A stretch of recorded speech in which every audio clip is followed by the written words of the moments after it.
ਸ਼ਿਮਾ ਬਲ ਭਰੇ ਗੁਰਬੈਨ ਸ਼ਰੋਨ ਧਰੇ ਨਿਰਭਉ। ਬੋਲਿਓ ਪ੍ਰੇਮ ਭਰੇ ਹਮੈ ਦਾਸ ਪਹਿਚਾਨੀਏ। ਕਾਹੇ ਲੂਰ ਦੇਸ਼ ਕੋ ਹਮੇਸ਼ ਨਿਜ ਧਾਮ ਲਖ। ਕੀਜੈ ਪ੍ਰਤਿਪਾਰ ਸੁਧ ਲੀਜੈ ਸੁਖ ਸਾਨੀਏ।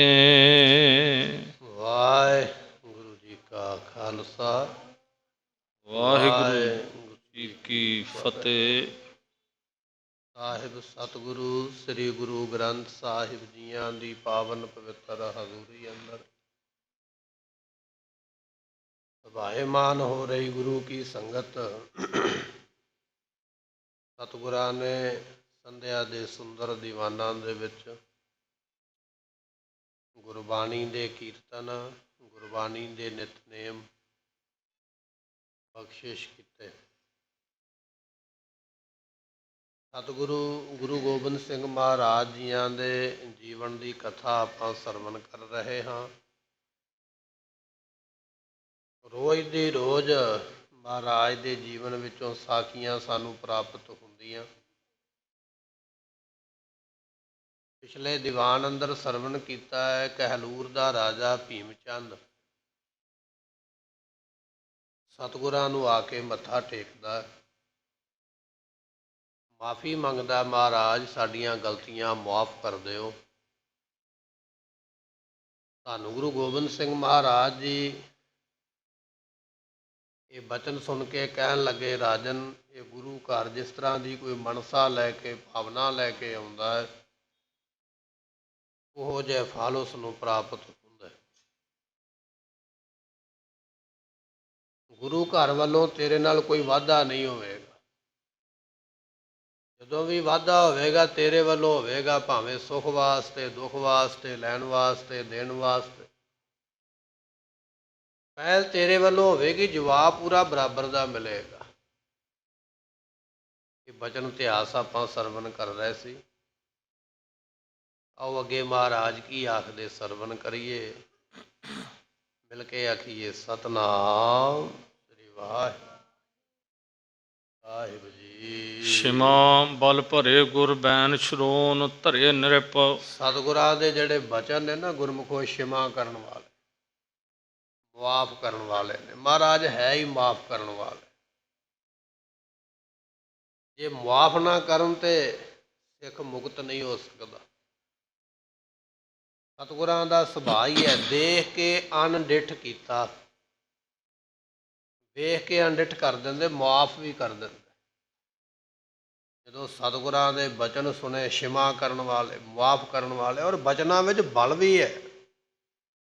ਇਹ ਵੀ ਮਹਾਰਾਜ ਨੇ ਦੱਸਿਆ ਵੀ ਜਿਵੇਂ ਦਾ ਬਣ ਕੇ ਆਵੇਂਗਾ ਉਵੇਂ ਦਾ ਜਵਾਬ ਅੱਗੋਂ ਬਰਾਬਰ ਤੇ ਹੀ ਮਿਲੇਗਾ। ਜੇ ਰਾਜਾ ਬਣ ਕੇ ਫੌਜ ਲੈ ਕੇ ਆਵੇਂਗਾ ਤੇ ਅੱਗੋਂ ਵੀ ਫੌਜਾਂ ਦੇ ਟਾਕਰੇ ਮਿਲਣਗੇ। ਭਾਵੇਂ ਜ਼ੋਰ ਨਾਲ ਆ ਜਾ, ਭਾਵੇਂ ਨਿਮਰਤਾ ਨਾਲ ਆ ਜਾ, ਜਿਵੇਂ ਦਾ ਆਵੇਂਗਾ ਉਵੇਂ ਦਾ ਫਲ ਪਾਏਗਾ।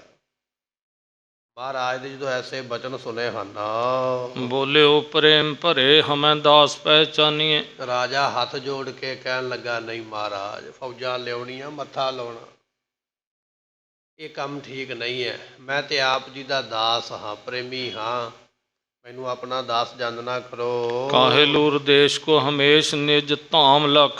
ਸਤਿਗੁਰੂ ਪਾਤਸ਼ਾਹ ਜੀ ਇਹ ਕਹਿਲੂਰ ਜਿਹੜਾ ਦੇਸ਼ ਹੈ ਨਾ, ਇਹ ਤੁਹਾਡਾ ਘਰ ਹੀ ਹੈ। ਇਹਨੂੰ ਆਪਣਾ ਘਰ ਸਮਝੋ। ਸਾਡਾ ਦੇਸ਼, ਮੇਰੀ ਰਿਆਸਤ ਜਿਹੜੀ ਹੈ ਤੁਹਾਡਾ ਘਰ ਹੈ। ਕੀਜੈ ਪ੍ਰਤਿਪਾਰ ਸੁਧ ਲੀਜੈ ਸੁਖ ਸਾਨੀਏ। ਇਸ ਮੇਰੇ ਦੇਸ਼ ਦੀ ਆਪ ਜੀ ਪਾਲਣਾ ਕਰੋ। ਤੁਹਾਡੀ ਛਤਰ ਛਾਇਆ ਹੇਠ ਮੇਰਾ ਦੇਸ਼ ਪਲੇਗਾ, ਵਧੇਗਾ, ਫੁੱਲੇਗਾ, ਰੌਣਕਾਂ ਲੱਗਣਗੇ। ਸੁਧ ਲੀਜੈ ਸੁਖ ਸਾਨੀਐ, ਸੁੱਖਾਂ ਦੇ ਸਮੇਤ ਸਾਡੀ ਖਬਰ ਲੈਂਦੇ ਰਹੋ, ਸਾਡੇ ਤੇ ਕਿਰਪਾ ਕਰਦੇ ਰਹੋ। ਏਵ ਕੈ ਸੰਵਾਦ ਹੈ ਲਾਦ ਕੈ ਪਰਸਪਰੋ। ਇਸ ਤਰ੍ਹਾਂ ਕਹਿੰਦੇ ਗੁਰਮੁਖੋ ਵੀ ਆਪਸ ਵਿੱਚ ਬਚਨ ਬਲਾਸ ਉਸ ਵੇਲੇ ਹੋਏ ਹਨ। ਦੀਨੋ ਸਿਰੋ ਭਾਉ ਸਤਿਗੁਰੂ ਬਹੁ ਮੋਲ ਕੋ। ਤੇ ਸਤਿਗੁਰਾਂ ਨੇ ਰਾਜੇ ਨੂੰ ਸ਼ਰਨ ਆਇਆ ਵੇਖ ਕੇ ਬੜਾ ਮਹਿੰਗੇ ਮੁੱਲ ਦਾ ਸਿਰੋਂ ਪਾਓ ਗੁਰੂ ਘਰ ਦੇ ਵੱਲੋਂ ਇਸ ਨੂੰ ਬਖਸ਼ਿਸ਼ ਹੋਇਆ ਹੈ। ਲੈ ਕੇ ਭੀਮ ਚੰਦ ਜਾਨ ਕਰੁਣਾ ਆਨੰਦ ਭਇਓ। ਇਹ ਭੀਮ ਚੰਦ ਰਾਜਾ ਲੈ ਕੇ ਇਹ ਵਸਤੂਆਂ ਤੇ ਬੜੇ ਆਨੰਦ ਦੇ ਸਮੇਤ ਹੋਇਆ, ਬੜਾ ਖੁਸ਼ ਹੋਇਆ ਵੀ ਮਹਾਰਾਜ ਨੇ ਮੁਆਫ ਵੀ ਕਰ ਦਿੱਤਾ, ਮਹਾਰਾਜ ਨੇ ਮਹਿੰਗਾ ਸਿਰੋਂ ਪਾਓ ਵੀ ਬਖਸ਼ਿਸ਼ ਕਰ ਦਿੱਤਾ। ਲੈ ਕੇ ਦਾਤਾਂ ਬੜਾ ਖੁਸ਼ ਹੋਇਆ ਹੈ। ਹਾਥ ਬੰਦ ਬੰਦਨਾ ਕਰਤ ਬਿਨੈ ਬੋਲ ਕੋ, ਹੱਥ ਜੋੜ ਕੇ ਮਹਾਰਾਜ ਨੂੰ ਬੰਦਨਾ ਕਰਦਾ ਹੈ, ਨਮਸਕਾਰ ਕਰਦਾ ਤੇ ਹੱਥ ਜੋੜ ਜੋੜ ਕੇ ਫਿਰ ਬੇਨਤੀਆਂ ਕਰਦਾ ਹੈ। ਅੰਤਰ ਜੋ ਅੰਤਰਾ ਨਿਰੰਤਰ ਨਿਕਾਰ ਕਰ, ਕਹਿਣ ਲੱਗਾ ਸਤਿਗੁਰੂ ਜੀ ਆਪ ਜੀ ਐਸੇ ਵੱਡੇ ਸਮਰੱਥ ਹੋ, ਅੰਦਰ ਜੋ ਲਗਾਤਾਰ ਫਰਕ ਸੀ ਉਹ ਕੱਢ ਕੇ ਆਪ ਜੀਆਂ ਨੇ ਮੈਨੂੰ ਆਪਣੇ ਨਾਲ ਮੇਲ ਲਿਆ। ਜੋ ਮੇਰੇ ਅੰਦਰ ਫਰਕ ਪੈ ਗਿਆ ਸੀ ਨਾ ਈਰਖਾ ਦੇ ਨਾਲ, ਦਵੈਸ਼ ਦੇ ਨਾਲ, ਈਰਖਾ ਤੇ ਦਵੈਸ਼ ਆਪ ਜੀਆਂ ਨੇ ਪਰੇ ਕਰਕੇ ਮੈਨੂੰ ਮਿਲਿਆ ਹੈ। ਵਿਦਾ ਭਇਓ ਭੂਪ ਪਾਏ ਹਰਖ ਅਤੋਲ ਕੋ, ਇਹ ਰਾਜਾ ਮਹਾਰਾਜ ਜੀਆਂ ਦੇ ਕੋਲੋਂ ਬੜੀਆਂ ਖੁਸ਼ੀਆਂ ਦੀਆਂ ਦਾਤਾਂ ਲੈ ਕੇ ਤੇ ਮਹਾਰਾਜ ਤੋਂ ਵਿਦਾਇਗੀ ਲਈ ਹੈ। ਮਹਾਰਾਜ ਚਲੋ ਠੀਕ ਹੈ, ਪਿਛਲੇ ਅਵਗੁਣ ਆਪ ਜੀ ਬਖਸ਼ ਦਿਓ, ਪਿਛਲੇ ਅਵਗੁਣ ਬਖਸ਼ ਲੈ ਪ੍ਰਭ, ਆਗੇ ਮਾਰਗ ਪਾਵੈ। ਪਿਛਲੇ ਗੁਨਾਹ ਬਖਸ਼ਾ ਕੇ, ਗਲਤੀਆਂ ਮੰਗ ਕੇ, ਮਾਫੀਆਂ ਮੰਗ ਕੇ, ਗਾਂ ਤੋਂ ਮੈਂ ਨਹੀਂ ਕੋਈ ਪਾਪ ਗੁਨਾਹ ਕਰਾਂਗਾ। ਇਹ ਰਾਜਾ ਇਸ ਤਰ੍ਹਾਂ ਵਿਦਾਇਗੀ ਲੈ ਕੇ ਚੱਲਿਆ ਹੈ। ਸੰਗ ਪਟ ਭੀਰ ਸੋ ਵਜ਼ੀਰ ਧੀਰ ਧਨ ਕਹੈ, ਇਹਦੇ ਨਾਲ ਕਹਿਣ ਲੱਗੇ ਬੜੇ ਜ਼ਿਆਦੇ ਵਜ਼ੀਰ ਨੇ, ਬੜੇ ਜ਼ਿਆਦੇ ਸੈਨਾਪਤੀ ਨੇ, ਬੜੇ ਸੂਰਮਿਆਂ ਦੀ ਫੌਜ ਨਾਲ ਲੈ ਕੇ। ਪੀਰਨ ਕੋ ਪੀਰ ਅਵਤਾਰ ਬਿਨ ਡੋਲ ਕੋ, ਸਤਿਗੁਰੂ ਪੀਰਾਂ ਦੇ ਪੀਰ, ਅਵਤਾਰਾਂ ਦੇ ਅਵਤਾਰ, ਗੁਰੂਆਂ ਦੇ ਗੁਰੂ, ਸ਼ਕਤੀਸ਼ਾਲੀਆਂ ਵਿੱਚੋਂ ਸ਼ਕਤੀਸ਼ਾਲੀ, ਬਲ ਵਾਲਿਆਂ ਦੇ ਵਿੱਚੋਂ ਬਲ ਵਾਲੇ, ਐਸੇ ਗੁਰੂ ਨੂੰ ਇਸਨੇ ਜਾਣਿਆ ਹੈ। ਸ੍ਰੀ ਗੋਬਿੰਦ ਸਿੰਘ ਸੰਗ ਸੰਧ ਕਰ ਭੀਮ ਚੰਦ, ਇਹ ਜਿਹੜਾ ਭੀਮ ਚੰਦ ਰਾਜਾ ਮਹਾਰਾਜ ਨਾਲ ਇਸ ਵੇਲੇ ਸੰਧੀ ਕਰਕੇ ਚੱਲਿਆ, ਭਾਵ ਕੇ ਮਿਲਾਪ ਕਰਕੇ ਚੱਲਿਆ, ਪਿਛਲੀਆਂ ਗੱਲਾਂ ਨੂੰ ਭੁਲਾ ਕੇ, ਖਤਮ ਕਰਕੇ, ਇਸ ਵਾਰੀ ਮਿੱਤਰਤਾ ਪਾ ਕੇ ਫਿਰੇ ਚੱਲਿਆ ਹੈ। ਸ਼ੰਕਾ ਸਹਿ ਤਰਾਸ ਕੋ ਬਿਦਾਰ ਸੁਖ ਪਾਏ ਕੈ, ਇਸ ਨੇ ਆਪਣੇ ਸੰਕੇ ਤੇ ਡਰ ਜਿਹੜੇ ਨਾਸ ਕਰ ਦਿੱਤੇ। ਸ਼ੰਕਾ ਇਹ ਸੀ ਵੀ ਕਿਤੇ ਮਹਾਰਾਜ ਮੇਰੇ ਤੇ ਹਮਲਾ ਕਰਕੇ ਦੇਸ਼ ਨਾ ਖੋਹ ਲੈਣ। ਡਰ ਇਹ ਹੈ ਵੀ ਮਹਾਰਾਜ ਦੇ ਕੋਲ ਫੌਜ ਬੜੀ ਵੱਡੀ ਹੈ। ਇਹ ਸੰਕੇ ਤੇ ਡਰ ਇਸ ਦੇ ਖਤਮ ਹੋ ਗਏ ਹਨ। ਗਇਓ ਪੁਰ ਆਪਣੇ ਪ੍ਰਤਾਪ ਪ੍ਰਭੂ ਜਾਪਨੇ, ਸਤਿਗੁਰਾਂ ਦਾ ਪ੍ਰਤਾਪ ਜਾਣ ਕੇ, ਵਡਿਆਈ ਜਾਣ ਕੇ, ਮਹਿਮਾ ਜਾਣ ਕੇ ਤੇ ਆਪਣੇ ਦੇਸ਼ ਨੂੰ ਚਲਾ ਗਿਆ ਹੈ। ਧਰਿਓ ਵਿਸ਼ਵਾਸ ਕੋ ਸਹਾਏ ਬਨੈ ਆਇਕ, ਮਨ ਵਿੱਚ ਵਿਸ਼ਵਾਸ ਇਹ ਧਾਰਿਆ ਵੀ ਸਤਿਗੁਰੂ ਮੇਰੀ ਸਹਾਇਤਾ ਜ਼ਰੂਰ ਕਰਨਗੇ, ਮਹਾਰਾਜ ਮੇਰੀਆਂ ਸਹਾਇਤਾਵਾਂ ਜ਼ਰੂਰ ਕਰਨਗੇ, ਬਖਸ਼ ਲੈਣਗੇ, ਮਾਫ ਕਰ ਦੇਣਗੇ। ਇਹ ਜਾਣਦੇ ਨੇ ਮਹਾਰਾਜ ਸਾਹਿਬ ਜੀ ਵੀ ਮਹਾਰਾਜ ਬੜੀ ਕਿਰਪਾ ਕਰਨ ਵਾਲੇ ਹਨ। ਨੀਕੋ ਨਾਮ ਵਿਵਾਦ ਚਲਿਓ ਫੀਕੋ ਅਪਵਾਦ ਜਗ, ਇਹ ਚੰਗੀ ਗੱਲ ਹੋਈ ਹੈ ਵੀ ਮਹਾਰਾਜ ਦੇ ਨਾਲ ਕੋਈ ਵਿਵਾਦ ਨਹੀਂ ਪਿਆ, ਕੋਈ ਝਗੜਾ ਨਹੀਂ ਪਿਆ ਤੇ ਬੜੀ ਸ਼ਾਂਤੀ ਬਣੀ ਹੈ। ਮਹਾਰਾਜ ਦੇ ਨਾਲ ਕਿਸੇ ਤਰ੍ਹਾਂ ਦਾ ਕੋਈ ਵੈਰ ਵਿਰੋਧ ਨਹੀਂ ਹੋਇਆ ਹੈ। ਗੁਰੂ ਸੰਗ ਸਮਤਾ ਨ ਹੋਤ ਕਿਸ ਭਾਏ ਕੈ, ਸਤਿਗੁਰੂ ਦੇ ਨਾਲ, ਗੁਰੂ ਦੇ ਨਾਲ, ਸੰਤਾਂ ਦੇ ਨਾਲ ਕਿਸੇ ਤਰ੍ਹਾਂ ਦਾ ਕੋਈ ਵੈਰ ਵਿਰੋਧ ਨਹੀਂ ਹੁੰਦਾ ਤੇ ਨਾ ਹੀ ਕਰਨਾ ਚਾਹੀਦਾ, ਨਾ ਹੀ ਪੂਰਾ ਲਿਆ ਜਾਂਦਾ। ਜਾਣ ਗਿਆ ਰਾਜਾ ਮਹਾਰਾਜ ਦੀ ਮਹਿਮਾ ਨੂੰ ਕਿ ਸਤਿਗੁਰਾਂ ਦੀ ਮਹਿਮਾ ਵੱਡੀ ਹੈ। ਗੁਰੂ ਦੇ ਨਾਲ ਸਮਤਾ ਨਹੀਂ ਹੋ ਸਕਦੀ, ਬਰਾਬਰਤਾ ਨਹੀਂ ਹੋ ਸਕਦੀ ਹੈ। ਨਾਹਕ ਮਰੈ ਹੈ ਵੀਰ ਜੰਗ ਮੈਂ ਨ ਰਹੀ ਧੀਰ, ਮਨ ਵਿੱਚ ਸੋਚਦਾ ਪਿਆ ਵੀ ਮੈਂ ਤੇ ਐਵੇਂ ਹੀ ਆਪਣੇ ਸੂਰਮੇ ਮਰਵਾਏ। ਮਹਾਰਾਜ ਦੀ ਮਹਿਮਾ ਦੇ ਵੱਡੀ ਹੈ, ਮੈਂ ਲੜ ਕੇ ਸੂਰਮੇ ਮਰਵਾ ਬੈਠਾ। ਮੇਰੇ ਸੂਰਮਿਆਂ ਨੇ ਕੋਈ ਧੀਰਜ ਵੀ ਨਹੀਂ ਰੱਖਿਆ, ਕੋਈ ਹੌਸਲਾ ਵੀ ਨਹੀਂ ਰੱਖਿਆ, ਜੰਗ ਵਿੱਚੋਂ ਭੱਜ ਗਏ ਹਨ। ਸਿਮਰਤ ਹੈ ਗੁਣ ਇਮ ਮਨ ਸਮਝਾਏ ਕੈ, ਸਤਿਗੁਰਾਂ ਦੇ ਗੁਣਾਂ ਨੂੰ ਸਿਮਰਦਾ ਹੈ, ਯਾਦ ਕਰਦਾ। ਮਹਾਰਾਜ ਵਿੱਚ ਇਹ ਵੀ ਵੱਡਾ ਪਨ ਹੈ, ਇਹ ਵੀ ਵੱਡਾ ਪਨ ਹੈ, ਆ ਵੀ ਬਰਕਤ ਹੈ, ਆ ਵੀ ਦਾਤਾਂ ਨੇ। ਸਤਿਗੁਰਾਂ ਦੇ ਗੁਣਾਂ ਨੂੰ ਸਿਮਰਦਾ, ਯਾਦ ਕਰਦਾ ਹੈ। ਦੇਦ ਕੇਤੀ ਬਾਰ ਆਛੀ ਵਸਤ ਉਦਾਰ ਹੇਰ, ਮਨ ਵਿੱਚ ਸੋਚਦਾ ਮਹਾਰਾਜ ਨੂੰ ਜਦੋਂ ਮਿਲਣ ਆਇਆ ਸਤਿਗੁਰਾਂ ਨੇ ਇਹ ਨਹੀਂ ਸਮਝਿਆ ਵੀ ਦੁਸ਼ਮਣ ਹੈ। ਜਿੰਨੀ ਵਾਰੀ ਮਿਲਿਆ ਵੱਧ ਤੋਂ ਵੱਧ ਬਰਕਤਾਂ, ਬਖਸ਼ਿਸ਼ਾਂ, ਵੈਰ ਵਿਰੋਧ ਭੁਲਾ ਕੇ ਮਹਾਰਾਜ ਨੇ ਦਿੱਤੀਆਂ। ਜਿੰਨੀ ਵਾਰੀ ਆਇਆ ਕੁਝ ਲੈ ਕੇ ਹੀ ਗਿਆ। ਮਹਿੰਗੇ ਮਹਿੰਗੇ ਸਿਰੋਂ ਪਾਓ, ਮਹਿੰਗੀਆਂ ਮਹਿੰਗੀਆਂ ਖਿਲਤਾਂ, ਬਖਸ਼ਿਸ਼ਾਂ, ਰਹਿਮਤਾਂ ਲੈ ਕੇ ਜਾਂਦਾ ਹੈ। ਸਤਿਗੁਰੂ ਪਾਸ ਕੋ ਪਠਾਵੈ ਪ੍ਰੇਮ ਧਾਰ ਕੈ, ਤੇ ਸਤਿਗੁਰੂ ਮੈਨੂੰ ਭੇਜਦੇ ਨੇ ਇਹ ਸਾਰੀਆਂ ਵਸਤੂਆਂ ਬੜੇ ਪ੍ਰੇਮ ਦੇ। ਗੁਰੂ ਘਰ ਵਿੱਚ ਵਸਤੂਆਂ ਦੀ ਕਮੀ ਨਹੀਂ ਹੈ, ਬੇਅੰਤ ਨੇ, ਬੇਅੰਤ ਆਉਂਦੀਆਂ ਰਹਿਣਗੀਆਂ। ਰਾਜਾ ਜਾਣਦਾ ਹੈ ਮਹਿਮਾ ਨੂੰ ਵੀ ਬੇਅੰਤ ਵਸਤੂਆਂ ਮਹਾਰਾਜ ਦਿੰਦੇ ਹਨ। ਚਾਵਰ ਮੇਰੇ ਸੇਤ ਸੂਖਮ ਕਨੇਰੇ ਕਰ। ਕਹਿਣ ਲੱਗੇ ਲੰਮੇ ਲੰਮੇ ਚੌਲ, ਬਰੀਕ ਪਤਲੇ ਚੌਲ ਬਾਸਮਤੀ ਦੇ ਸੋਹਣੇ ਜਿਹੜੇ ਚੌਲ ਹਨ ਬਣਾ ਕੇ ਸਾਫ਼ ਕਰਕੇ ਪਠੈ ਕਈ ਬੇਰੇ ਨਰ ਫੇਰੇ ਬਾਰ ਬਾਰ ਕਹਿ। ਤੇ ਕਈ ਵਾਰੀ ਭੇਜਦਾ ਰਾਜਾ ਵੀ ਅੱਗੋਂ ਸਤਿਗੁਰਾਂ ਵਾਸਤੇ ਨਾ ਬਰੀਕ ਲੰਮੇ ਚੌਲ ਬੋਰੀਆਂ ਭਰ ਭਰ ਕੇ ਥੈਲੇ ਭਰ ਭਰ ਕੇ ਆਪਣੇ ਰਾਜ ਵਿੱਚੋਂ ਭੇਜਦਾ ਵੀ ਜਾਓ ਮਹਾਰਾਜ ਦੇ ਲੰਗਰ ਵਿੱਚ ਆ ਸੇਵਾ ਪਾ ਦਿਓ। ਭੀਮ ਚੰਦ ਰਾਜੇ ਵੱਲੋਂ ਬੇਅੰਤ ਚੌਲਾਂ ਦੇ ਭੰਡਾਰ ਆਉਂਦੇ ਹਨ।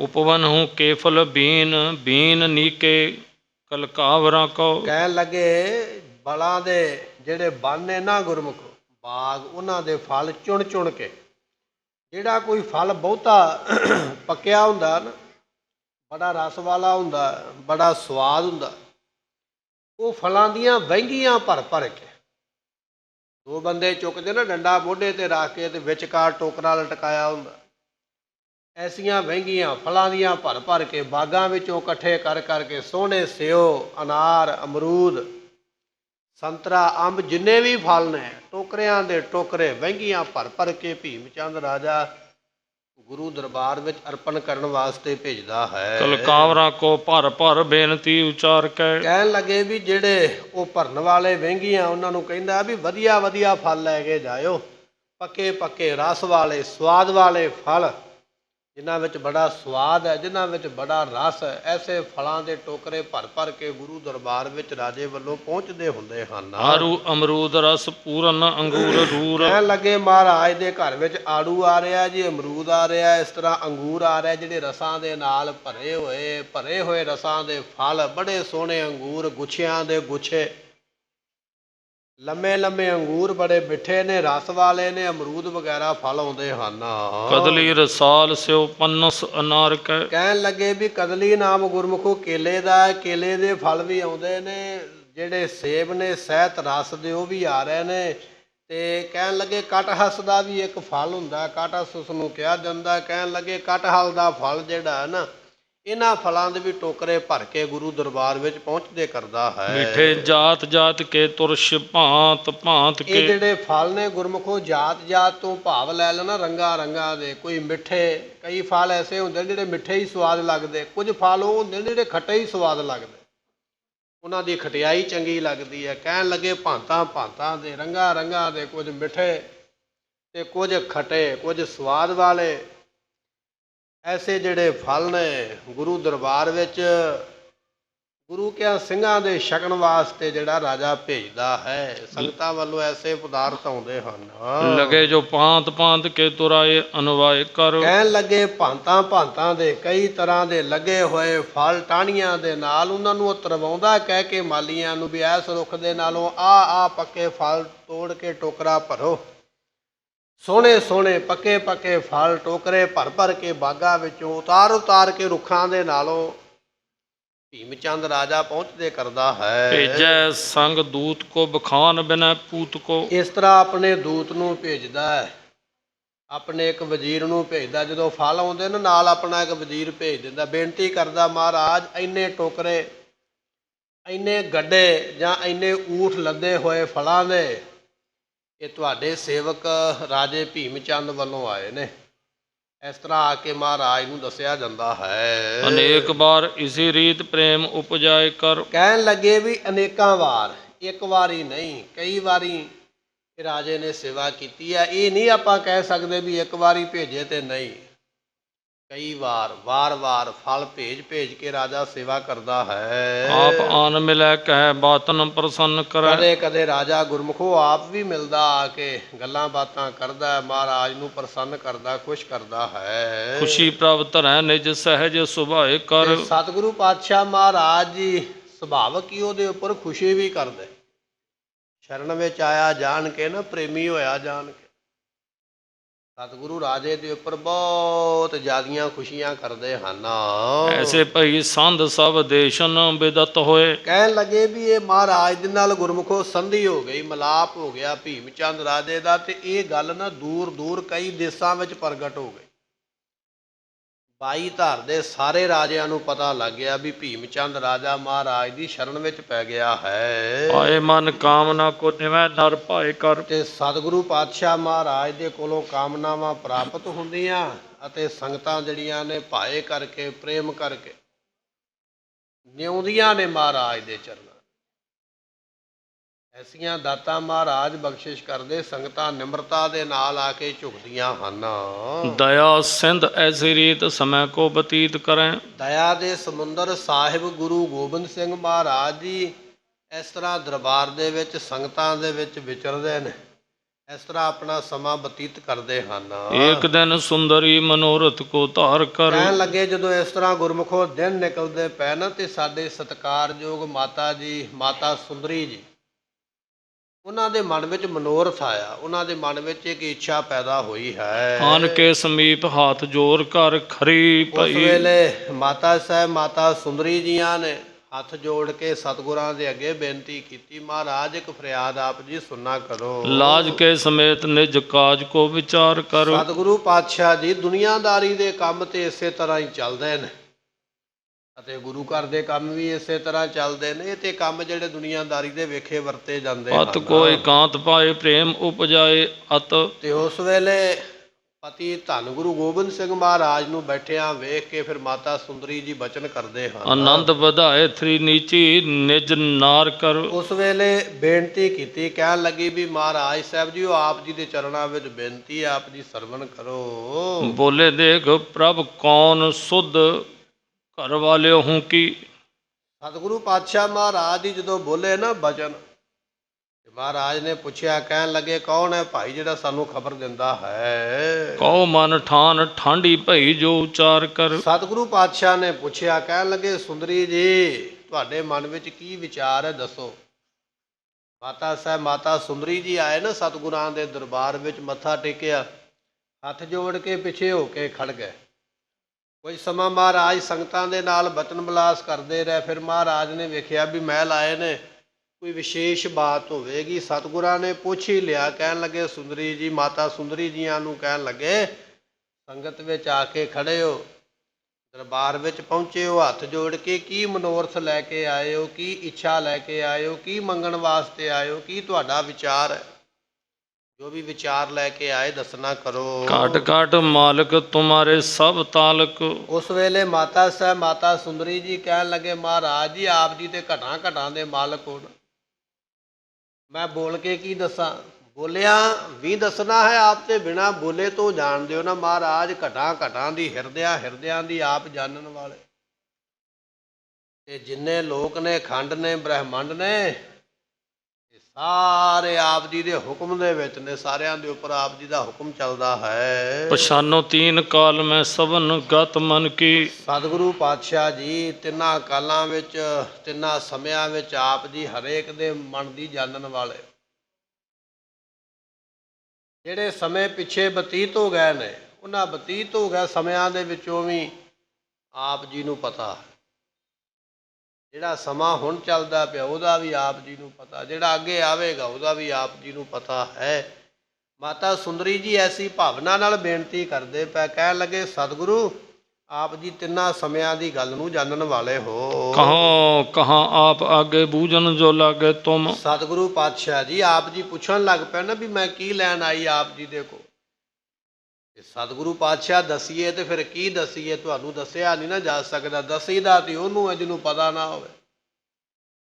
ਮਹਾਰਾਜ ਆਪ ਉਹ ਘਟ ਘਟ ਕੇ ਅੰਤਰ ਕੀ ਜਾਣਤ ਭਲੇ ਬੁਰੇ ਕੀ। ਪੀਰ ਪਛਾਨਤ। ਆਪ ਜੀ ਘਟਾਂ ਘਟਾਂ ਦੀ ਜਾਣਦੇ ਹੋ, ਹਰੇਕ ਦੀ ਮਨ ਦੀ ਜਾਣਦੇ ਹੋ। ਫਿਰ ਮਹਾਰਾਜ ਤੁਹਾਨੂੰ ਬੋਲ ਕੇ ਦੱਸਿਆ ਨਹੀਂ ਜਾ ਸਕਦਾ। ਨਾਹੇ ਨ ਬਤਾਵੋ ਤੋ ਨੀਕੀ ਨਾ ਜਨ ਕੀ। ਸਤਿਗੁਰੂ ਪਾਤਸ਼ਾਹ ਜੀ ਜੇ ਆਪ ਜੀ ਨੂੰ ਨਹੀਂ ਦੱਸਦੇ ਤੇ ਆਪ ਜੀ ਪੁੱਛਦੇ ਹੋ ਤੇ ਇਹ ਵੀ ਗੱਲ ਚੰਗੀ ਨਹੀਂ ਨਾ। ਆਪ ਹੋ ਬਿਨਾਂ ਦੱਸਣ ਤੋਂ ਆਪ ਜਾਣਨ ਵਾਲੇ ਹੋ।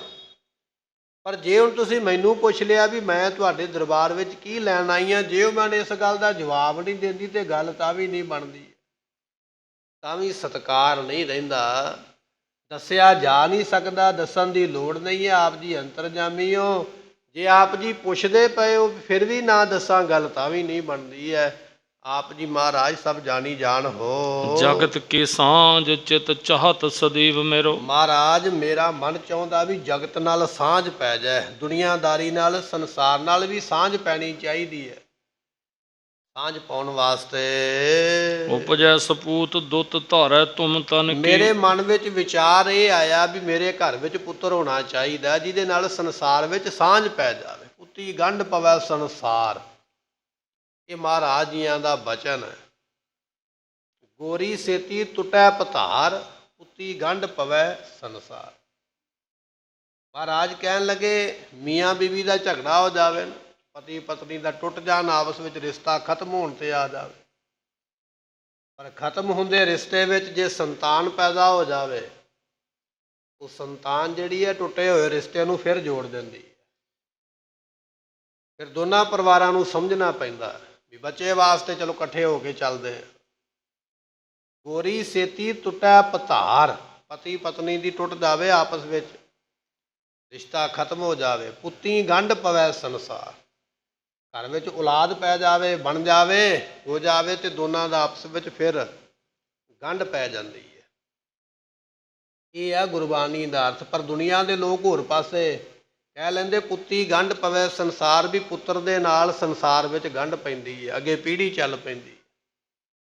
ਦੁਨੀਆ ਇਸ ਪਾਸੇ ਨੂੰ ਲੈ ਜਾਂਦੀ ਹੈ, ਪਰ ਮਹਾਰਾਜ ਕੁਝ ਇਸ ਤਰ੍ਹਾਂ ਫਰਮਾਉਂਦੇ ਨੇ। ਰੋ ਵਿਚਾਰ ਮਾਤਾ ਸਾਹਿਬ, ਮਾਤਾ ਸੁੰਦਰੀ ਜੀ ਕਹਿਣ ਲੱਗੇ ਮਹਾਰਾਜ ਵੀ ਜਗਤ ਦੇ ਵਿੱਚ ਜਿਹੜੀ ਹੈ ਨਾ ਸਾਂਝ, ਉਹ ਸਾਡਾ ਚਿੱਤ ਚਾਹੁੰਦਾ ਵੀ ਸਾਡੇ ਘਰ ਵਿੱਚ ਵੀ ਪੁੱਤਰ ਪ੍ਰਾਪਤ ਹੋਵੇ। ਤਰੀਨ ਕੋ ਚਿਤ ਐਸੇ ਚਾਹਤ ਹਮੇਸ਼ ਤੈਸੇ। ਮਹਾਰਾਜ ਮੇਰੇ ਮਨ ਦੀ ਇਹ ਇੱਛਾ ਹੈ ਕਿ ਮੈਂ ਵੀ ਸੰਤਾਨ ਦੇ ਸਮੇਤ ਹੋਵਾਂ, ਇਹ ਮੇਰੇ ਮਨ ਦੀ ਇੱਛਾ ਹੈ। ਪਤ ਕੀ ਪ੍ਰਸੰਨਤਾ ਕੈ ਸੁਤ ਰੂਪ ਧਨ ਕੀ। ਆਪ ਜੀ ਮੇਰੇ ਤੇ ਪ੍ਰਸੰਨਤਾ ਕਰੋ ਤੇ ਮੈਨੂੰ ਸੋਹਣੇ ਜਿਹਾ ਪੁੱਤਰ ਦੀ ਆਪ ਜੀ ਦਾਤ ਬਖਸ਼ਿਸ਼ ਕਰਨਾ ਕਰੋ। ਬਿਨੈ ਸੁਨ ਸੁੰਦਰੀ ਕੀ ਸੁੰਦਰ ਸੁਨੰਦ ਹੇਤ। ਸਤਿਗੁਰੂ ਪਾਤਸ਼ਾਹ ਜੀਆਂ ਨੇ ਸੁਣੇ ਨਾ ਜਦੋਂ ਬਚਨ ਮਾਤਾ ਸਾਹਿਬ ਮਾਤਾ ਸੁੰਦਰੀ ਜੀਆਂ ਦੇ ਸੁਣ ਕੇ ਬਚਨ, ਤੇ ਮਹਾਰਾਜ ਗੁਰੂ ਗੋਬਿੰਦ ਸਿੰਘ ਪਾਤਸ਼ਾਹ ਬੜੇ ਆਨੰਦ ਨੂੰ ਦੇਣ ਵਾਲੇ ਹਨ। ਸ਼੍ਰੀ ਗੋਬਿੰਦ ਸਿੰਘ ਸੁਖ ਕੰਧ ਬਰ ਦੀਨਿਓ। ਸਤਿਗੁਰੂ ਸੁੱਖਾਂ ਨੂੰ ਦੇਣ ਵਾਲੇ ਭਾਈ, ਸੁੱਖਾਂ ਦੇ ਬੱਦਲ ਨੇ, ਸੁੱਖਾਂ ਦਾ ਮੀਂਹ ਪਾਉਣ ਵਾਲੇ, ਬਖਸ਼ਿਸ਼ਾਂ ਕਰਨ ਵਾਲੇ ਧੰਨ ਗੁਰੂ ਗੋਬਿੰਦ ਸਿੰਘ ਮਹਾਰਾਜ। ਫਿਰ ਉਸ ਵੇਲੇ ਬਚਨ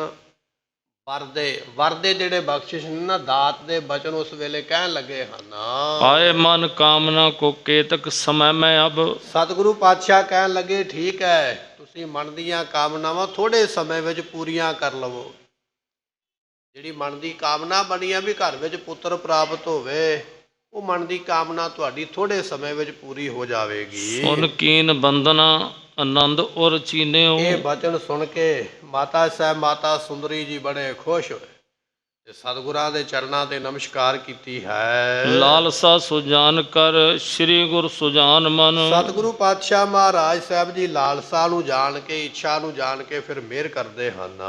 ਮਹਿਲ ਤਿਸੀ ਕੇ ਬਾਸ ਜਾਏ ਘਰ ਕੀਨਿਓ। ਸਤਿਗੁਰੂ ਪਾਤਸ਼ਾਹ ਦੇ ਗੁਰਮੁਖੋਂ ਬਚਨ ਹੀ ਐਸੇ ਨੇ ਜਿਹੜੇ ਬਚਨ ਅਮੋਘ ਬਾਣ ਨੇ। ਬਚਨਾਂ ਦੇ ਨਾਲ ਮਹਾਰਾਜ ਦਾਤਾਂ ਐਸੀਆਂ ਵੰਡ ਦਿੰਦੇ ਹਨ। ਕੋਕ ਰਸ ਜੋਗ ਰਸ ਸਗਰੇ ਦਿਖਾਏ ਨੀਕੇ। ਸਤਿਗੁਰੂ ਪਾਤਸ਼ਾਹ ਮਹਾਰਾਜ ਜੀ ਸਾਰੇ ਦੁਨੀਆ ਦੇ ਰਸ ਕਸ ਪਦਾਰਥਾਂ ਨੂੰ ਜਾਣਨ ਵਾਲੇ ਹਨ। ਜੇਤ ਕਮ ਮਨੋਰਥ ਕਰਤ ਪੂਰ ਲੀਨਿਓ। ਸਤਿਗੁਰੂ ਪਾਤਸ਼ਾਹ ਮਹਾਰਾਜ ਜੀ ਐਸੇ ਨੇ, ਜਿਸ ਤਰ੍ਹਾਂ ਦਾ ਕੋਈ ਮਨੋਰਥ ਲੈ ਕੇ ਆਉਂਦਾ ਹੈ, ਕੋਈ ਇੱਛਾ ਲੈ ਕੇ ਆਉਂਦਾ ਹੈ, ਉਸੇ ਤਰ੍ਹਾਂ ਦੇ ਮਹਾਰਾਜ ਇੱਛਾ ਨੂੰ ਪੂਰੀਆਂ ਕਰਨ ਵਾਲੇ ਹਨ। ਦੋਹਰਾ ਭਈ ਸਗਰਵਾ ਸੁੰਦਰੀ ਸੁੰਦਰ ਦਿਪੈ ਸਰੂਪ। ਇਸ ਤਰ੍ਹਾਂ ਮਾਤਾ ਸਾਹਿਬ ਮਾਤਾ ਸੁੰਦਰ ਕੌਰ ਜੀ ਜਿਹੜੇ ਹਨ, ਸੋ ਸਤਿਗੁਰੂ ਗੁਰੂ ਗੋਬਿੰਦ ਸਿੰਘ ਮਹਾਰਾਜ ਜੀਆਂ ਦੇ ਜੋ ਸੁਪਤਨੀ ਨੇ, ਮਹਿਲ ਨੇ, ਕਹਿਣ ਲੱਗੇ ਇਸ ਤਰ੍ਹਾਂ ਉਹਨਾਂ ਨੂੰ ਫਿਰ ਪੁੱਤਰ ਦੀ ਦਾਤ ਜਿਹੜੀ ਹੈ ਉਹ ਗੁਰੂ ਗੋਬਿੰਦ ਸਿੰਘ ਮਹਾਰਾਜ ਦੀ ਬਖਸ਼ਿਸ਼ ਨਾਲ ਪ੍ਰਾਪਤ ਹੁੰਦੀ ਹੈ। ਹਿਰਦੇ ਆਨੰਦ ਬਿਲੰਦ ਕਰ ਬਾਸ਼ਤ ਆਨੰਦ ਅਨੂਪ। ਜਿਹੜੇ ਵਰ ਮਹਾਰਾਜ ਨੇ ਦਿੱਤੇ ਸਨ,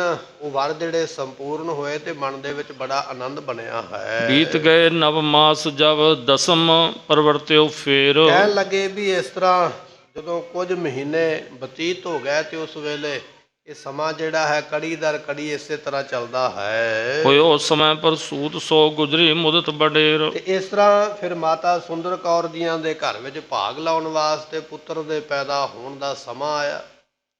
ਇਹ ਜਾਣ ਕੇ ਮਾਤਾ ਸਾਹਿਬ ਮਾਤਾ ਗੁਜਰੀ ਜੀ ਬੜੇ ਖੁਸ਼ ਹੋਏ ਨੇ ਵੀ ਸਾਡੇ ਘਰ ਵਿੱਚ ਪੋਤਰਿਆਂ ਦੀ ਦਾਤ ਪ੍ਰਾਪਤ ਹੋਣੀ ਹੈ। ਮਾਘ ਮਾਸ ਪਗ ਪਾਛਲੋ ਚੌਥ ਤਿਥੀ ਭ੍ਰਗਵਾਰ। ਕਵੀ ਸੰਤੋਖ ਸਿੰਘ ਜੀ ਲਿਖਦੇ ਕਹਿਣ ਲੱਗੇ ਵੀ ਮਾਘ ਦਾ ਮਹੀਨਾ ਹੈ ਤੇ ਪਿਛਲਾ ਪੱਖ ਹੈ। ਪਿਛਲੇ ਪੱਖ ਨੂੰ ਗੁਰਮੁਖੋ ਸ਼ੁਕਲਾ ਪੱਖ ਆਖਦੇ ਨੇ। ਇਹ ਜੋਤਿਸ਼ ਜਿਹੜਾ ਗ੍ਰੰਥ ਹੈ ਨਾ ਜੋਤਿਸ਼ ਵਿਦਿਆ ਦਾ, ਉਹਦੇ ਵਿੱਚ ਦਿਨਾਂ ਦੀ ਵੰਡ ਵਰਤੋਂ ਕੀਤੀ ਗਈ ਹੈ। ਪਿਛਲੇ ਪੱਖ ਨੂੰ ਕਹਿੰਦੇ ਨੇ ਸ਼ੁਕਲਾ ਪੱਖ, ਅਤੇ ਇਸੇ ਤਰ੍ਹਾਂ ਭ੍ਰਿੰਗਵਾਰ ਨੂੰ ਸ਼ੁੱਕਰਵਾਰ ਕਹਿੰਦੇ ਨੇ ਵੀ ਸ਼ੁੱਕਰਵਾਰ ਦਾ ਦਿਨ ਸੀ, ਤੇ ਜਿਹੜੀ ਥਿੱਤ ਸੀ ਉਹ ਚੌਥੀ ਸੀ, ਅਤੇ ਪਿਛਲਾ ਪੱਖ ਸੀ, ਤੇ ਮਾਘ ਦਾ ਮਹੀਨਾ ਹੈ। ਭਲੇ ਲਗਨ ਗ੍ਰਹਿ ਉਚਕ ਤਬ ਜਨਮਿਓ ਪੁੱਤਰ ਉਦਾਰ। ਕਹਿਣ ਲੱਗੇ ਵੀ ਇਹਨਾਂ ਸਮਿਆਂ ਦੇ ਵਿੱਚ ਉਸ ਵੇਲੇ ਸ੍ਰੇਸ਼ਟ ਪੁੱਤਰ ਬਾਬਾ ਸਾਹਿਬ ਬਾਬਾ ਅਜੀਤ ਸਿੰਘ ਜੀਆਂ ਦਾ ਇਹ ਜਨਮ ਹੋਇਆ ਮਾਤਾ ਸਾਹਿਬ ਮਾਤਾ ਸੁੰਦਰੀ ਜੀਆਂ ਦੀ ਕੁੱਖ ਤੋਂ। ਸੋ ਕਵੀ ਸੰਤੋਖ ਸਿੰਘ ਜੀਆਂ ਨੇ ਜਿਹੜੇ ਬਚਨ ਨੇ ਨਾ ਉਸ ਵੇਲੇ ਲਿਖੇ ਜਦੋਂ ਮਹਾਰਾਜ ਸਾਹਿਬ ਜੀ ਅਨੰਦਪੁਰ ਸਾਹਿਬ ਆ ਗਏ ਨੇ, ਪਾਉਂਟਾ ਸਾਹਿਬ ਦਾ ਜੰਗ ਜਿੱਤ ਗਏ। ਪਰ ਵਿਦਵਾਨ ਜਿਹੜੇ ਨੇ ਉਹ ਇਹ ਗੱਲ ਨੂੰ ਕਥਨ ਕਰਦੇ ਨੇ ਵੀ ਬਾਬਾ ਅਜੀਤ ਸਿੰਘ ਜੀਆਂ ਦਾ ਜਨਮ ਪਹਿਲਾਂ ਹੋਇਆ ਜਦੋਂ ਮਹਾਰਾਜ ਸਾਹਿਬ ਜੀ ਪਾਉਂਟਾ ਸਾਹਿਬ ਦਾ ਹਾਲੇ ਜੰਗ ਲੜਦੇ ਪਏ ਸਨ। ਇੱਧਰੋਂ ਜੰਗ ਵਿੱਚੋਂ ਜਿੱਤ ਪ੍ਰਾਪਤ ਹੋਈ ਹੈ, ਉੱਧਰੋਂ ਸੁਨੇਹਾ ਮਿਲਿਆ ਵੀ ਮਹਾਰਾਜ ਘਰ ਵਿੱਚ ਸਾਹਿਬਜ਼ਾਦੇ ਦਾ ਆਉਣਾ ਹੋਇਆ, ਤੇ ਸਤਿਗੁਰਾਂ ਨੇ ਨਾਮ ਹੀ ਅਜੀਤ ਸਿੰਘ ਰੱਖਿਆ ਸੀ ਵੀ ਅੱਜ ਅਸੀਂ ਜੰਗ ਵਿੱਚੋਂ ਜਿੱਤੇ ਹਾਂ, ਇਹ ਸਾਡਾ ਸਪੁੱਤਰ ਵੀ ਅਜੀਤ ਹੋਵੇਗਾ, ਨਾ ਜਿੱਤਿਆ ਜਾਣ ਵਾਲਾ। ਸੋ ਇਹ ਪ੍ਰਸੰਗ ਘਟਨਾਵਾਂ ਜਿਹੜੀਆਂ ਨੇ ਪਾਉਂਟਾ ਸਾਹਿਬ ਦੀਆਂ ਨੇ, ਉੱਥੇ ਮਹਾਰਾਜ ਨੇ ਨਾਮਕਰਨ ਵੀ ਕੀਤਾ ਔਰ ਪੁੱਤਰ ਦੇ ਪ੍ਰਾਪਤ ਹੋਣ ਦੀ ਖਬਰ ਮਿਲੀ ਹੈ। ਭਾਈ ਸੰਤੋਖ ਸਿੰਘ ਜੀਆਂ ਨੇ ਇਸ ਇਤਿਹਾਸ ਨੂੰ ਥੋੜ੍ਹਾ ਜਿਹਾ ਅੱਗੇ ਲਿਜਾ ਕੇ ਲਿਖ ਦਿੱਤਾ ਵੀ ਮਹਾਰਾਜ ਜੰਗ ਕਰਕੇ ਵਿਹਲੇ ਹੋ ਕੇ ਜਦੋਂ ਅਨੰਦਪੁਰ ਸਾਹਿਬ ਆਏ ਫਿਰ ਪੁੱਤਰ ਦੀ ਦਾਤ ਪ੍ਰਾਪਤ ਹੋਈ ਹੈ। ਸੋ ਇਸ ਤਰ੍ਹਾਂ ਵਿਚਾਰ ਹੈ। ਕਹਿਣ ਲੱਗੇ ਵੀ ਇਸ ਤਰ੍ਹਾਂ ਬਾਬਾ ਅਜੀਤ ਸਿੰਘ ਜੀਆਂ ਦਾ ਜਨਮ ਜਿਹੜਾ ਉਹ ਮਾਤਾ ਸੁੰਦਰੀ ਜੀਆਂ ਦੀ ਕੁੱਖ ਤੋਂ ਹੋਇਆ, ਅਤੇ ਮਾਤਾ ਜੀਤਾਂ ਜੀਆਂ ਦੀ ਕੁੱਖ ਤੋਂ ਬਾਬਾ ਜੁਝਾਰ ਸਿੰਘ ਜੀ, ਬਾਬਾ ਜੋਰਾਵਰ ਸਿੰਘ ਜੀ, ਬਾਬਾ ਫਤਿਹ ਸਿੰਘ ਜੀ, ਇਹਨਾਂ ਦੇ ਜਨਮ ਹੋਏ ਨੇ। ਇਸ ਤਰ੍ਹਾਂ ਚਾਰ ਸਾਹਿਬਜ਼ਾਦੇ ਸਨ ਮਹਾਰਾਜ ਸਾਹਿਬ ਜੀਆਂ ਦੇ। ਧੰਨ ਗੁਰੂ ਗੋਬਿੰਦ ਸਿੰਘ ਜੀ ਅਤੇ ਮਾਤਾ ਸੁੰਦਰੀ ਜੀਆਂ ਦੀ ਕੁੱਖ ਤੋਂ ਇੱਕ ਪੁੱਤਰ ਹੈ ਬਾਬਾ ਅਜੀਤ ਸਿੰਘ ਜੀ।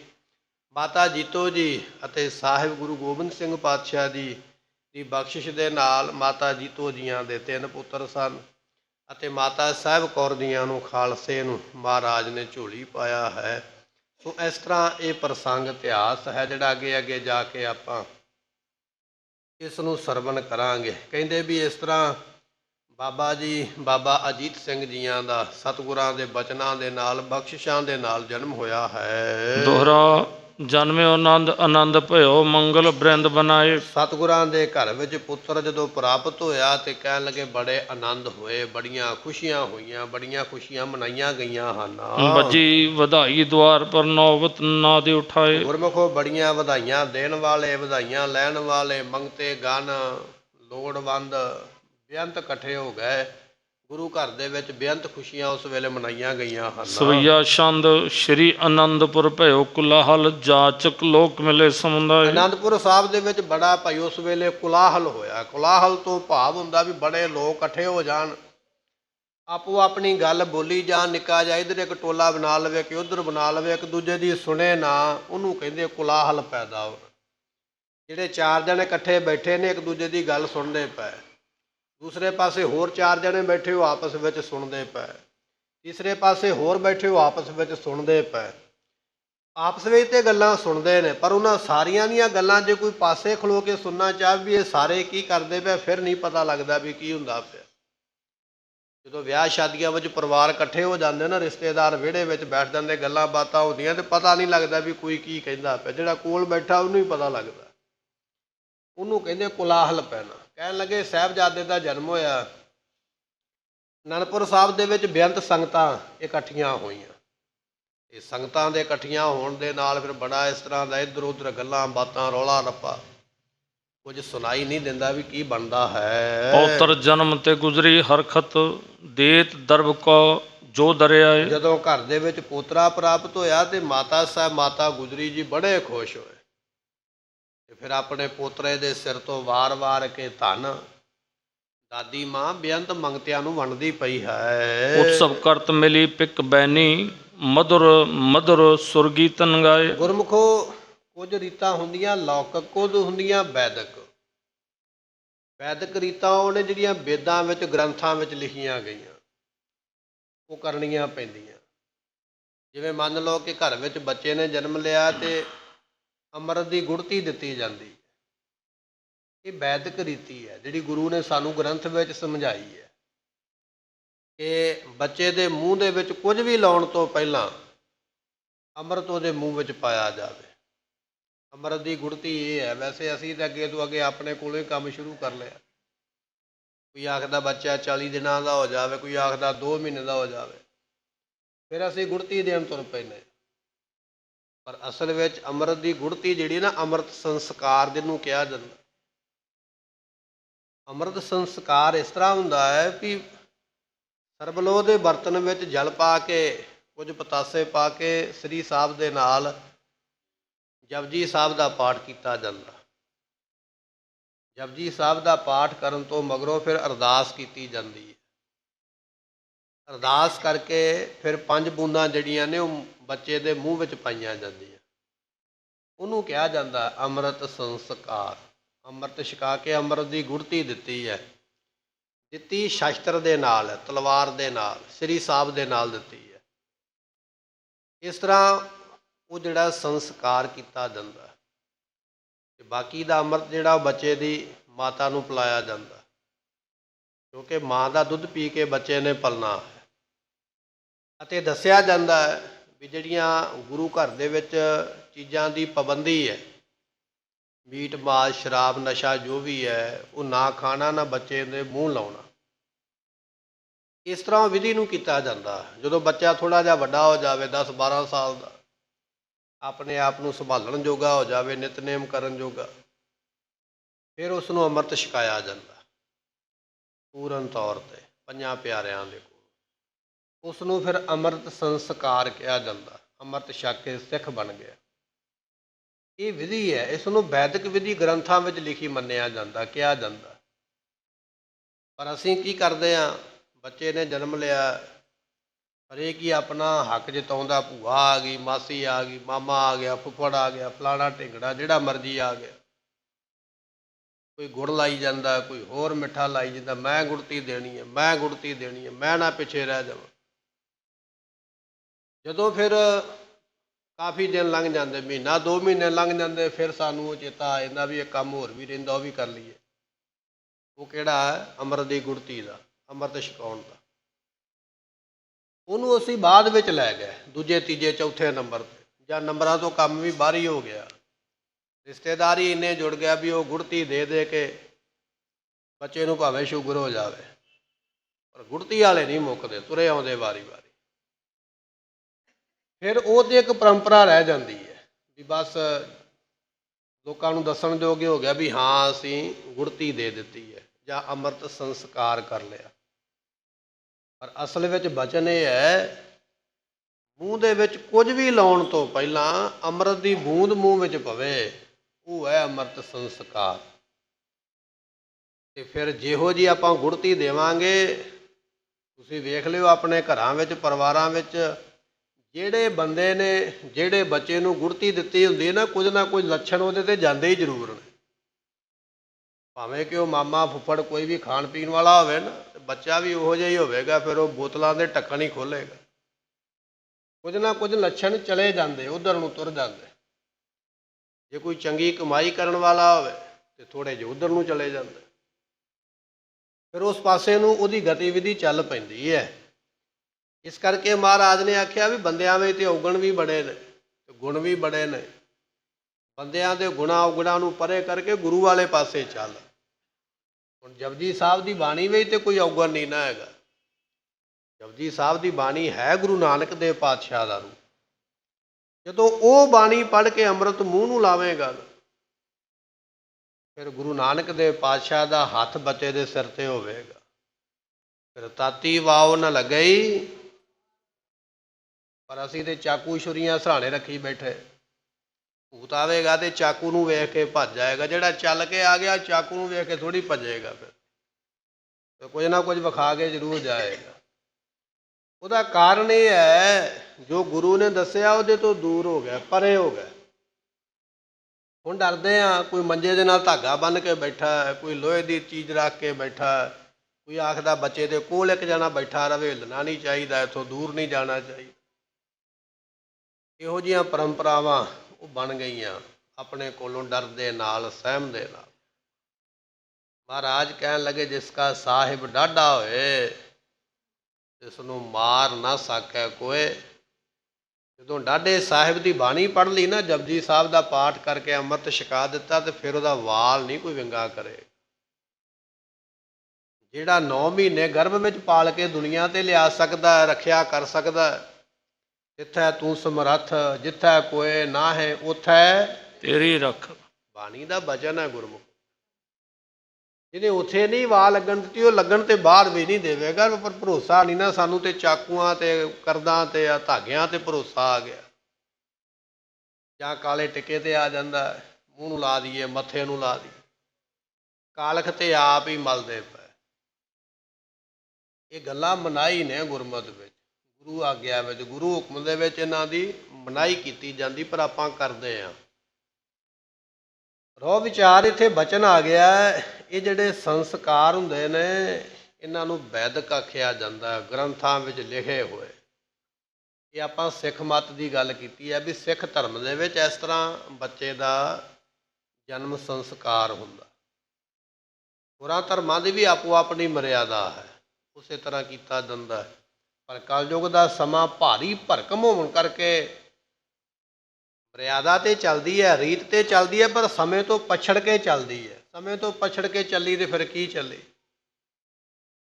ਚੱਲਣੀ ਤੇ ਸਮੇਂ ਦੇ ਨਾਲ ਚਾਹੀਦੀ ਹੈ ਨਾ। ਜਦੋਂ ਸਮਾਂ ਹੀ ਨਿਕਲ ਗਿਆ ਹੱਥੋਂ, ਬਾਅਦ ਵਿੱਚ ਰੀਤ ਕਰੀ ਨੂੰ ਕੀ ਕਰੇਗਾ? ਬਚਨ ਲਿਖਿਆ ਨਾ, ਕਹਿਣ ਲੱਗੇ ਕਿਸੇ ਦੇ ਘਰ ਨੂੰ ਅੱਗ ਲੱਗ ਗਈ, 4 ਗੁਆਂਢੀ ਭੱਜ ਕੇ ਆਏ ਵੀ ਤੇਰੇ ਘਰ ਨੂੰ ਫਲਾਣਾ ਸਿਆ ਅੱਗ ਲੱਗੀ ਹੈ, ਚੱਲ ਬਾਲਟੀ ਚੁੱਕ ਤੇ ਆਪਾਂ ਪਾਣੀ ਪਾ ਕੇ ਬੁਝਾਈਏ। ਜਿਹਦੇ ਘਰ ਨੂੰ ਅੱਗ ਲੱਗੀ ਉਹ ਕਹਿਣ ਲੱਗਾ, ਬਹਿ ਜਾਓ ਬਹਿ ਜਾਓ, ਪਹਿਲਾਂ ਮੈਂ ਖੂਹ ਪੱਟਾਂਗਾ। ਮਿਸਤਰੀ ਲੈ ਕੇ ਆਉਂਦਾ, ਖੂਹ ਪੱਟਦਾ, ਖੂਹ ਵਿੱਚੋਂ ਪਾਣੀ ਕੱਢਾਂਗਾ, ਫਿਰ ਮੈਂ ਅੱਗ ਬੁਝਾਵਾਂਗਾ। ਨਾ ਮਿਸਤਰੀ ਲੱਭਣਾ, ਨਾ ਖੂਹ ਬੰਨਣਾ, ਘਰ ਸੜ ਜਾਣਾ। ਜਿੰਨੇ ਚਿਰ ਨੂੰ ਖੂਹ ਬੰਨਣਾ ਉਹਨੇ ਚਿਰ ਨੂੰ ਘਰ ਸੜ ਜਾਣਾ। ਕਾਰਨ ਇਹ ਹੈ ਵੀ ਜਿਹੜਾ ਕੰਮ ਮੌਕੇ 'ਤੇ ਕਰਨਾ ਚਾਹੀਦਾ ਉਹ ਕੀਤਾ ਨਹੀਂ, ਮੌਕਾ ਲੰਘਾ ਕੇ ਕੀਤਾ। ਤੇ ਫਿਰ ਕੀ ਕੀਤਾ? ਜਦੋਂ ਘਰ ਸੜ ਗਿਆ, ਹੁਣ ਖੂਹ ਬਣਾ ਕੇ ਕੀ ਕਰੇਗਾ? ਹੁਣ ਬਾਲਟੀ ਪਾਣੀ ਨੂੰ ਕੀ ਕਰੇਗਾ? ਪਰੰਪਰਾ ਉਹ ਹੈ, ਰੀਤ ਉਹ ਹੈ, ਮਰਿਆਦਾ ਉਹ ਹੈ ਜਿਹੜੀ ਸਮੇਂ ਨਾਲ ਕੀਤੀ ਜਾਵੇ। ਜਿਹੜੀ ਸਮੇਂ ਤੋਂ ਪਛੜ ਕੇ ਕੀਤੀ ਉਹ ਤੇ ਕੀਤੀ, ਤੇ ਨਾ ਕੀਤੀ ਉਹਦਾ ਕੋਈ ਬਹੁਤਾ ਲਾਭ ਨਹੀਂ ਹੈ। ਪੰਜਾਂ ਬਾਣੀਆਂ ਦਾ ਗੁਟਕਾ ਸਾਹਿਬ ਇਹਨੂੰ ਉਹਦੇ 'ਤੇ ਲਿਖਿਆ ਹੋਇਆ ਨਿਤਨੇਮ। ਉਹਦੇ ਲਿਖਣ ਦਾ ਇੱਕ ਭਾਵ ਹੈ, ਨਿਤ ਦਾ ਨੇਮ, ਨਿਤ ਦਾ ਅਸੂਲ, ਨਿਤ ਦੀ ਇਹ ਪਰੰਪਰਾ ਟੁੱਟੇਗੀ ਨਹੀਂ। ਉਹ ਹੈ ਨਿਤਨੇਮ, ਜਿਹਦੇ ਵਾਸਤੇ ਪਰੰਪਰਾ ਨਾ ਤੋੜੀ ਜਾਵੇ, ਅਸੂਲ ਨਾ ਤੋੜਿਆ ਜਾਵੇ, ਇੱਕ ਸਮੇਂ 'ਤੇ ਕੀਤਾ ਜਾਵੇ। ਤੇ ਨਿਤਨੇਮ ਆਪਾਂ ਕਹਿ ਸਕਦੇ ਹਾਂ ਗੁਰੂ ਦੇ ਦਰਬਾਰ ਦਾ।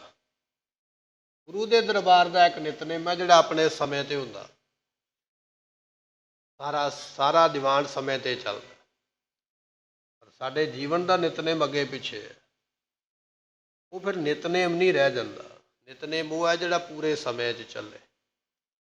ਰੋਹ ਵਿਚਾਰ ਜਿਹੜਾ ਕਾਰਜ ਸਮਾਂ ਲੰਘ ਕੇ ਕੀਤਾ ਹੈ ਉਹਦਾ ਬਹੁਤਾ ਭਾਵ ਨਹੀਂ ਰਹਿ ਜਾਂਦਾ, ਸਮੇਂ ਮੁਤਾਬਕ ਕਰਨਾ ਚਾਹੀਦਾ।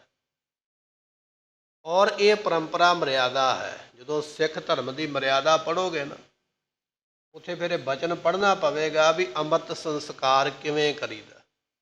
ਉੱਥੇ ਤੁਹਾਨੂੰ ਇਹ ਬਚਨ ਲਿਖਿਆ ਹੋਇਆ ਮਿਲੇਗਾ ਕਿ ਅੰਮ੍ਰਿਤ ਸੰਸਕਾਰ ਕਰਨਾ ਬੱਚੇ ਦਾ, ਤੇ ਮੂੰਹ ਦੇ ਵਿੱਚ ਕੁਝ ਵੀ ਪਾਉਣ ਤੋਂ ਪਹਿਲਾਂ ਅੰਮ੍ਰਿਤ ਦੀਆਂ ਬੂੰਦਾਂ ਪਾਈਆਂ ਜਾਣ, ਤੇ ਨਾਲ ਨਾਲ ਉਹਦੇ ਕੰਨਾਂ ਵਿੱਚ ਇੱਕ ਸ਼ਬਦ ਸੁਣਾਇਆ ਜਾਏ, ਵਾਹਿਗੁਰੂ ਜੀ ਕਾ ਖਾਲਸਾ ਵਾਹਿਗੁਰੂ ਜੀ ਕੀ ਸ਼ਬਦ ਫਤਿਹ। ਇਹ ਸ਼ਬਦ ਵਾਰ-ਵਾਰ ਪੜ੍ਹਨਾ। 5 ਬੂੰਦਾਂ ਪਾਈਆਂ, 5 ਵਾਰੀ ਫਤਿਹ ਸਾਂਝੀ ਹੋ ਗਈ। ਮੁਖ ਦੇ ਵਿੱਚੋਂ ਵੀ ਅੰਮ੍ਰਿਤ ਤੇ ਕੰਨਾਂ ਵਿੱਚੋਂ ਵੀ ਅੰਮ੍ਰਿਤ ਪ੍ਰਾਪਤ ਹੋਇਆ। ਵਾਹਿਗੁਰੂ ਸ਼ਬਦ ਵੀ ਤੇ ਅੰਮ੍ਰਿਤ ਹੀ ਹੈ ਨਾ, ਤੇ ਜਲ ਵੀ ਜਿਹੜਾ ਉਹ ਬਾਣੀ ਪੜ੍ਹ ਕੇ ਅੰਮ੍ਰਿਤ ਬਣ ਗਿਆ। ਇਸ ਤਰ੍ਹਾਂ ਫਿਰ ਉਹ ਬੱਚਾ ਜਿਹੜਾ ਨਾ ਉਹ ਗੁਰੂ ਗੋਬਿੰਦ ਸਿੰਘ ਪਾਤਸ਼ਾਹ ਦੀ ਗੋਦੀ ਵਿੱਚ ਚਲੇ ਜਾਂਦਾ, ਤੇ ਫਿਰ ਮਹਾਰਾਜ ਉਹਨੂੰ ਤੱਤੀ ਵਾਹ ਨਹੀਂ ਲੱਗਣ ਦਿੰਦੇ, ਹੱਥ ਦੇ ਕੇ ਰੱਖਿਆ ਕਰ।